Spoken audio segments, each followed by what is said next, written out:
สบายดีเด้อสิเฮ็ดเมี่ยงดิบมื้อนี้นะต้มข้าวปุ้นไว้แล้วสิเฮ็ดเมี่ยงดิบให้บักหล้าพอดีบักหล้าเลิกงานเลิกการมันก็พอดีมันกินเบิ่งเฮ้ยกะซีเบิ่งป้าเบิ่งเฮ้ยหนูนาเบิ่งว่าสิฮ้องเฮ้ยหนูนาเบิ่งแหน่หนูนาน่ะสิเอาปิ้งอันหมูแดงสิใส่อันห่อนี่แหละห่อแหนมดิบนี่แหละเป็นตากินอยู่บ่ตัวว่าเป็นตากินบ่เฮ้ยกะซีเป็นตากินบ่หนูนาเบิ่งว่าสาวเฮ็ดอืมกะสิเอาใส่ปิ้งหมูแดงตัวนี้อันน่ะสาวซอยตอนน้อยๆไว้แล้วเนาะมันคือมีหนังแล้วมันสิไปหยังได้บ่นี่อืม ว่าก็สิเป็นอันนี้อะเนาะว่าสิเฮ็ดอันอุ้มลุ่มหั้นนะสิใส่เป็นตอนจังซี่เอาว่าสิเฮ็ดเป็นอันอุ้มลุ่มแล้วสินึ่งว่าหั้นน่ะบัดนี้โอ๊ยขี้คร้านก็เลยมาเปลี่ยนตามปกติน่ะมันติดกันอันน่ะเซามัดน่ะมันติดกันอุ้มลุ่มน่ะเซาสิไปนึ่งเอาหั้นน่ะนึ่งมันเปื่อยหั้นนะเอามาเฮ็ดอันอ่าข้าวจี่ปาเต้หั้นนะอันนี้น่ะเซาขี้คร้านห้อยเปลี่ยนไปอันปะให้มันเปื่อยบัดนี้ให้มันเปื่อยออกมาแล้วก็ไปปิ้งมันเป็นจังซี่แหละ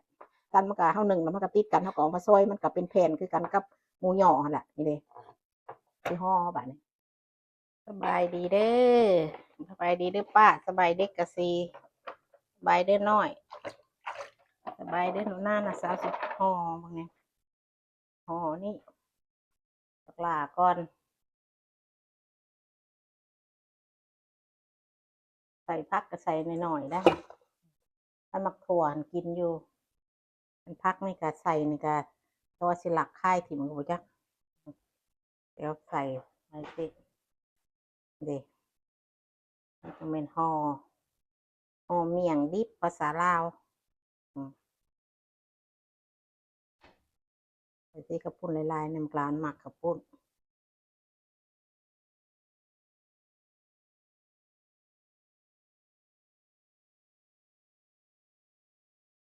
มีหมูแดงอืมกินหมูแดงใส่ใส่ลายหมูแดงก็มันสิอ้วนอืมอ้วนข้าวมันค่อยห่อกินเองค่อยนะเอ้ยค่อยห่อจนบ่เกือบบ่ลงปากพู้นเด้อก็ไปเห็นขายในห้านแก้วห้านเพียงโอ๊ยกุ้งตัวเดียวเนาะตัวเห็นอยู่บ่นู้นนะกุ้งตัวเดียวเท่าเพียงนี่ก็อันนั่นนะเอาใส่อันเสียง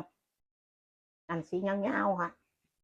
แล้วก็แจ่วหั่นใส่นะโอ๊ยปลาข้อยมันเป็นคนกินหลายเนาะแต่ว่ามันจะเป็น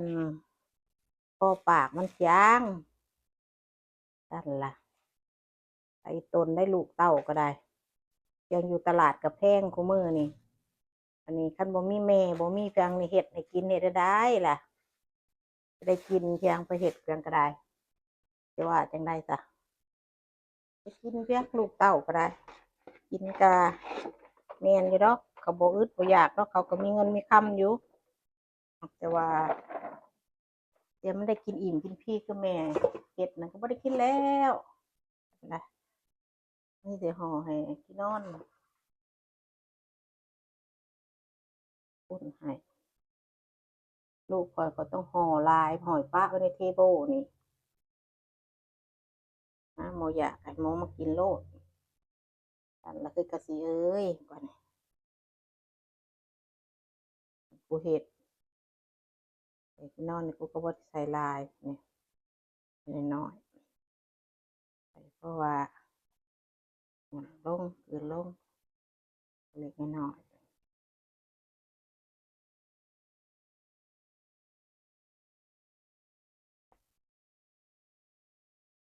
ถ้าแม่นห่อข้อยเอาผักนี่ข้อยบ่ได้ซอยเด้อข้อยใส่เป็นใบห้าวเปียกนี่ของข้อยค่ะ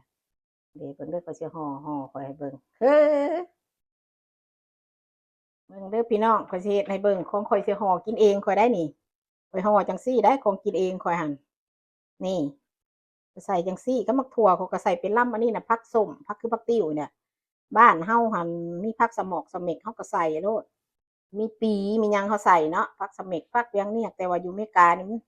ก็บ่อึดดอกปีปลาก็ขี้คร้านไปตลาดนะมีผักอยู่ในสวนเฮาก็ใส่นั่นแหละผักติ้วใส่ผักหลายๆข้อยมักกินผักหลายๆนี่ของข้อยได้นี่ห่อน่ะอันนี้หั่นข้อยก็สิเอาข้าวปุ้นใส่ ข่อยเฮ็ดบ่ได้เป็นห่อน้อยได้ของข่อยกินห่อสำแคนนี่ก็ข่อยมักกินใหญ่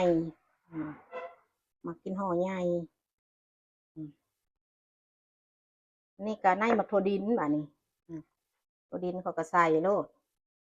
แต่แล้วเขาอยากยำกิโลดก็ยำบ่อยากเฮ็ดแจ่วก็ได้บ่พิษเสียง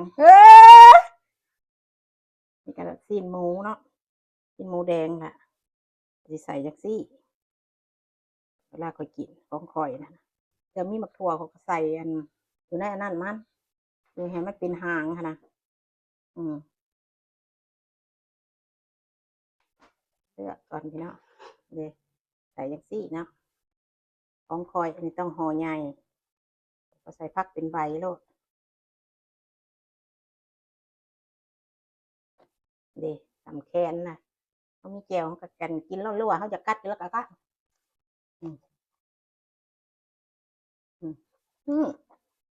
เป็นสองง่ายมันก็ดินโลด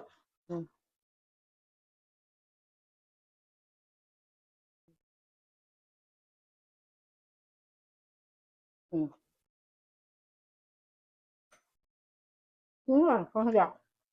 phát không cho nó không ở hơn nó còn ngầu nữa hả sao hai bên